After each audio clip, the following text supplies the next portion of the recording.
The air in the valley is thick with heat and suspended dust. A jagged stone tears through the haze, spinning with lethal, silent velocity.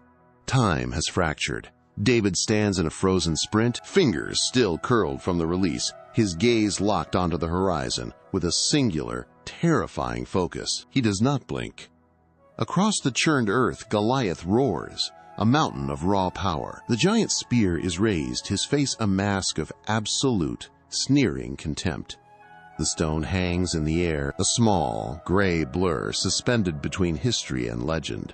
It is not moving, yet it carries the weight of a kingdom. Everything in the valley, the soldiers, the banners, the wind itself, has stopped. The roar of the giant vibrates in the chest of every man watching, yet the sound seems to travel through water. Before this stone changed the course of everything, before a giant fell, before a shepherd became a legend, the momentum of this moment had been gathering for years. David holds his position, his feet planted firmly in the sand, his entire life narrowing down to the trajectory of that single spinning rock.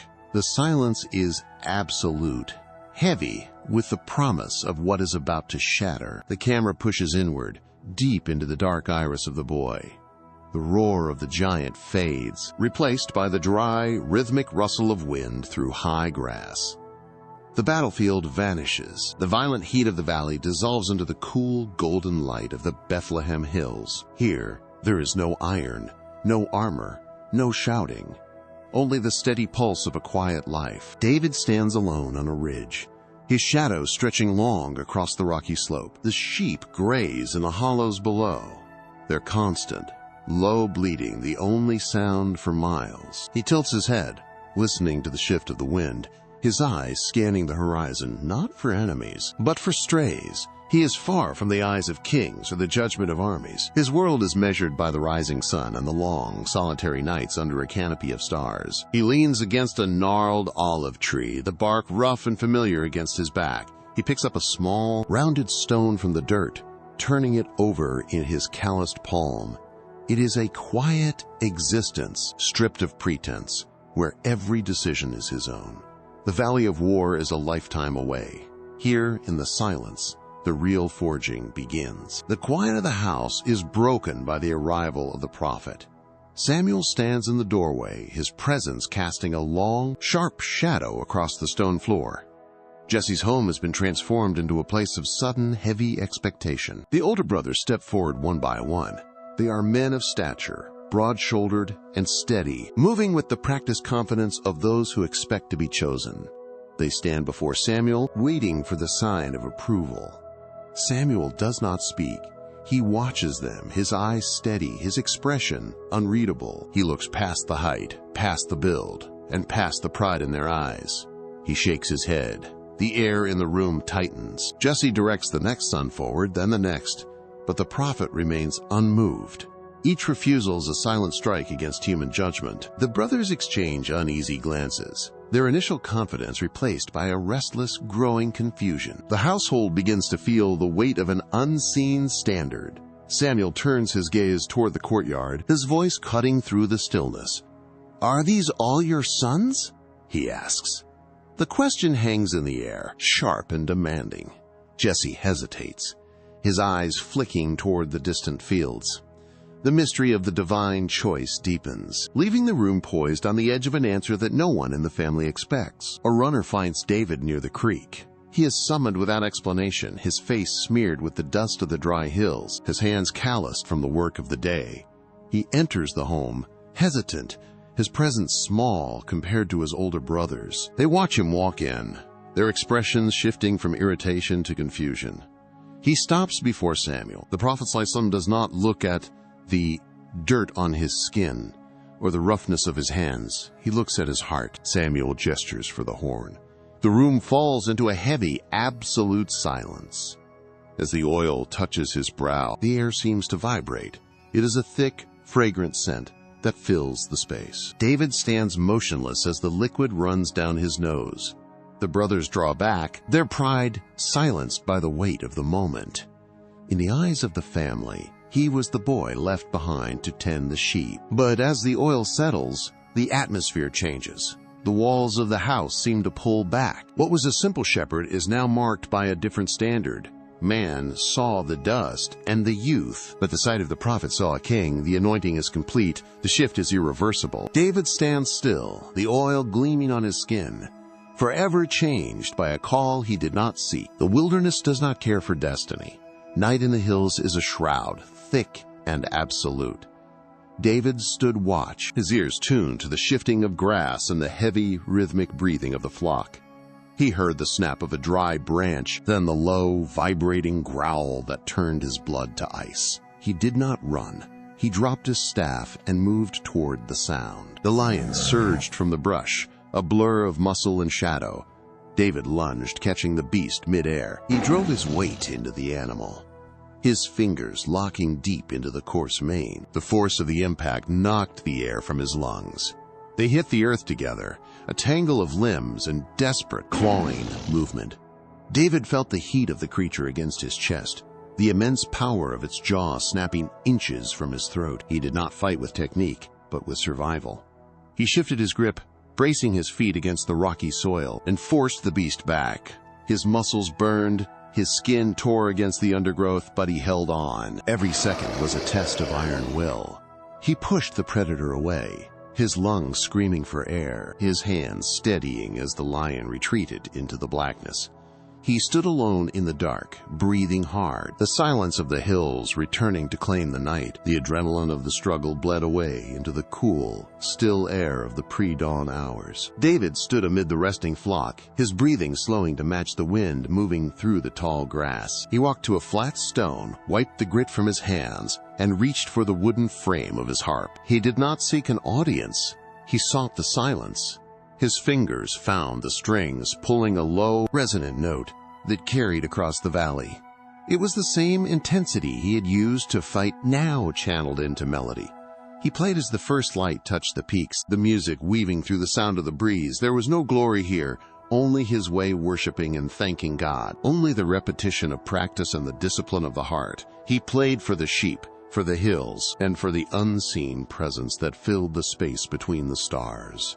His hands moved with precision, callous tips pressing firm against the tension of the strings. This was where the king was being forged, not in the roar of a crowd or the weight of a crown, but in the quiet, unrecorded hours of solitude. Every chord was a promise, every song a prayer, preparing him for the day when the music would stop and the battle would begin. The horizon changed. The silence of the hills vanished, replaced by the low, rhythmic thrum of war drums echoing through the valley of Elah. 40 days had passed in a cycle of dread. Then, the ground trembled. A massive figure stepped out from the Philistine line, his movement causing the very earth to shudder under his weight. When he spoke, the sound did not just travel, it hit the chest like a physical blow.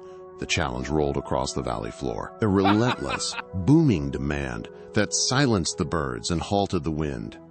He mocked the God of Israel, his laughter sharp and jagged, cutting through the stagnant air of the camp.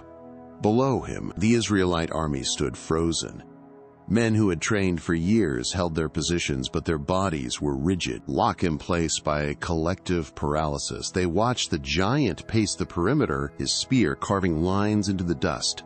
Hope had drained from the valley, replaced by the suffocating certainty of defeat. Every soldier kept his head low, eyes fixed on the sand, refusing to meet the gaze of the mountain of a man who owned the field. The air itself seemed heavy, pressing down on the ranks, making every breath a labor of fear. David pushed through the rear guard, his shoulders aching from the weight of the supply sack. He carried bread and cheese, a task of domestic simplicity that felt alien in the shadow of the valley. Around him, the soldiers were statues of hesitation, clutching their weapons with white-knuckled grips, but refusing to look toward the enemy line. He set the bag down, the sound of the dry crusts clicking against the stone, drawing no reaction from the men nearby. They were looking at the ground, waiting for a command that would never come. Then, the giant began to shout again. The voice was a jagged blade, tearing through the stale air, mocking the names of their leaders and the strength of their faith. Every syllable hit the valley floor like a hammer strike. David felt a sudden heat rise in his chest. It was not the cold tremor of fear that gripped the others, but a sharp, rhythmic pulse of righteous fire, a booming, hollow sound that echoed off the hills. But David did not flinch. He tightened his grip on his staff, his knuckles firm, his mind clearing of all doubt. The time for waiting had ended. Saul stepped forward, his face etched with skepticism, and gestured to the heavy gear piled at his feet. He insisted that the boy take it, pushing the metal plates toward him. David stood amidst the pile, his hands moving with steady, deliberate speed to unbuckle the straps. Each piece hit the packed earth with a heavy, final thud that echoed through the silent command tent. The weight of the metal was immense, pulling at his shoulders and restricting his breathing. He did not hesitate. He stripped it away, layer by layer, until the last piece clattered to the floor, leaving him standing in his simple tunic. The soldiers watching nearby drew in sharp breaths, their eyes widening at the sight of his lack of defense. He felt the sudden rush of air against his skin, a lightness that allowed his muscles to move with fluid, untethered freedom. He flexed his hands, feeling the absence of the heavy constraints. He looked at the discarded metal, now just a hollow shell on the ground, and turned toward the valley entrance. He did not need the strength of forged iron. He had the strength of the hills, the memory of the lion, and a singular, unshakable purpose. He walked out, his stride long and light, leaving the safety of the camp behind. David knelt at the edge of the stream. The water was cold, clear, and moved with a steady, relentless rhythm over the stones. He reached into the rushing flow, his fingers searching the bed for the right shape. He pulled a stone out, turned it in his palm, felt its density, and shook his head. Too jagged. He tossed it back. He reached down again. This one was round, smooth, and balanced. He felt the weight settle into his palm, a perfect fit for his grip. He placed it into his pouch. One. He found another, smaller but dense, perfect for speed. Two. He continued the search, ignoring the shouts drifting down from the ridge. The giant was pacing, his voice a distant, each stone was a promise, a fragment of history he had been gathering since his days in the hills. He stood up, the pouch heavy against his hip, and stepped away from the water. He did not look back at the army. He did not look at the king. He turned his face toward the massive figure waiting in the center of the valley, his feet finding purchase on the dry, shifting sand. Every step carried the weight of the years spent in the dark, now walking directly into the light. The stone left his fingers with a snap of leather. It cut through the hazy air, spinning with such speed that it whistled. Are you enjoying this Bible video of David?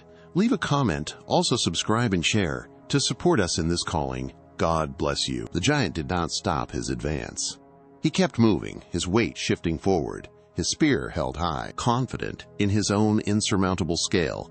He never saw the projectile until it was too late. The stone caught the center of his forehead with a sharp, sickening crack that echoed like a dry branch snapping under immense pressure. The sound was final.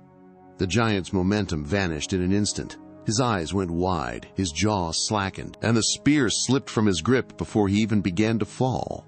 He teetered for a heartbeat. He hit the valley floor with the force of a falling oak, his body striking the hard-packed earth with a hollow, shuddering thud that sent a cloud of dust billowing outward.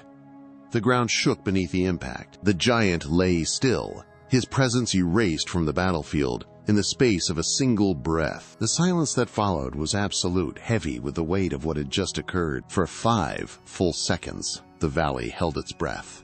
No one moved. No one spoke. The only sound was the wind kicking up dust around the fallen giant.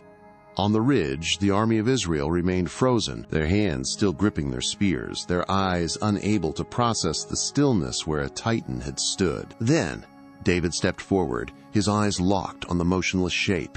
He shouted. It was a raw, jagged sound that broke the spell. Across the lines, the Philistines recoiled, their spears dropping, their formation fracturing as they turned to flee. The terror that had gripped the valley for 40 days evaporated in an instant. A collective gasp rose from the Israelite camp, rapidly swelling into a thunderous roar. They surged forward, a tidal wave of sound that shook the very ground. Men who had been paralyzed by fear only moments ago were now running, shouting and throwing their arms toward the sky.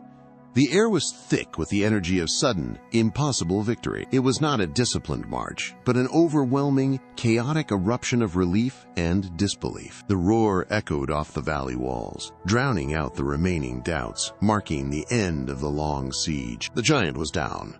and the silence of the valley had been replaced by the sound of a nation finding its voice again. The roar of the valley fades into the whisper of wind over distant hills.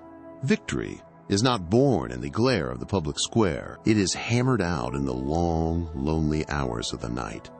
It is found in the struggle against the lion, the service in the fields, and the steady rhythm of a heart that learned to trust in the silence. The shepherd who stood before the giant had already won his battles in the unseen places of his life. Faith is not an event, but a history written in the quiet, hidden years of the soul. When a person stays faithful to God, they are always ready for His light to shine through us at any time. Thank you so much for watching. God bless you.